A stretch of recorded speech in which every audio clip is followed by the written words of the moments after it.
You water your plants, give them sunlight, and monitor them closely, but under the intense glare of the summer sun, their leaves curl and wilt backward exactly like this. It is an incredibly frustrating process. You are giving your garden the exact resources it needs to thrive, yet growth slows to a crawl, and the plants look like they are barely surviving.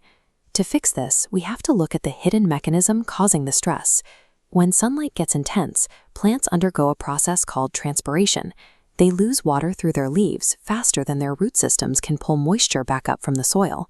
While it looks like the sun is the culprit, the damage actually stems from a garden environment that isn't equipped to support the plant's internal cooling.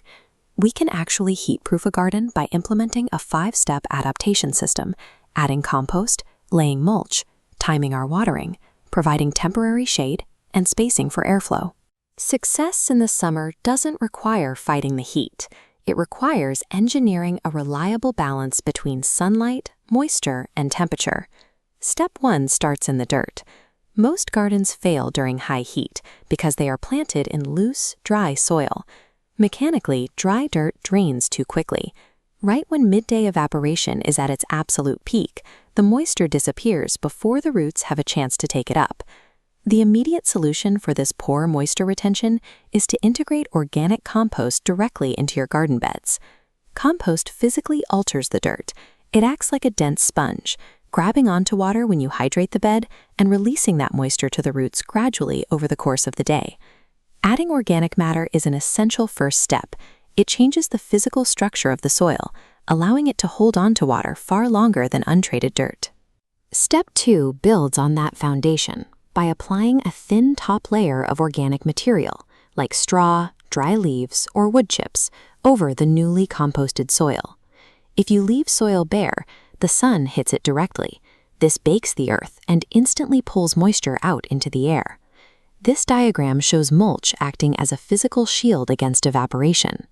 Harsh solar rays bounce off the top layer, while the soil underneath maintains solid blue moisture levels. Because this barrier blocks direct sun, it actively lowers the root zone's core temperature by several degrees.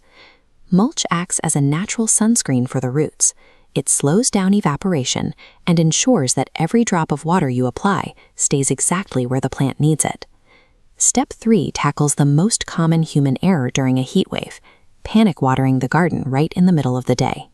Midday watering fails because the high temperatures cause a massive percentage of the moisture to evaporate into the air before it ever reaches deep into the roots. Watering at night creates a secondary danger. It leaves the plant foliage damp for hours, which invites fungal disease and rot. This infographic shows our hydration windows. We rule out midday and night. The only optimal time is early morning. This gives the deep roots time to absorb water before the day's stress event begins. Timing your hydration is exactly as critical as the volume. Plants must have a full internal water supply processed and ready before the intense heat kicks in. Step 4 challenges a common myth. A plant labeled full sun does not require relentless, unfiltered, scorching exposure all day long. In natural environments, plants inherently receive filtered light. They get brief moments of relief through passing clouds or shadows cast by surrounding taller vegetation. We can mimic this by installing temporary shade over vulnerable plants strictly during the harshest midday hours. This requires simple materials. Rig a shade cloth or move taller plants to cast defensive shadows. Providing this midday relief softens the harsh environment. It stops physiological shutdown and reduces heat stress without blocking the light energy they need to grow. The 5th and final step addresses an invisible threat to your plants: hot, stagnant air trapped inside tightly packed garden beds. This top-down diagram shows how clustered leaves create a dangerous microclimate. Red zones of trapped heat expand and merge, increasing ambient temperature.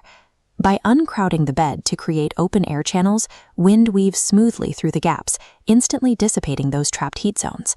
Allowing a garden bed to breathe actively reduces foliage temperature, cooling the leaves and lowering stress.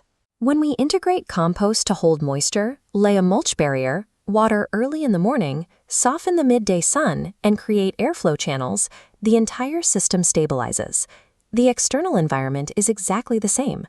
The sun is just as intense and the temperatures are just as high, but the garden's capacity to handle them has increased. We stop reacting to the afternoon sun with panic watering and start strategically designing an environment built for success. So the next time your plants look stressed under the sun, don't assume they need less light. Ask yourself if they have the tools required to handle it. Stick around for the next video to see more strategies for maintaining growth in difficult conditions.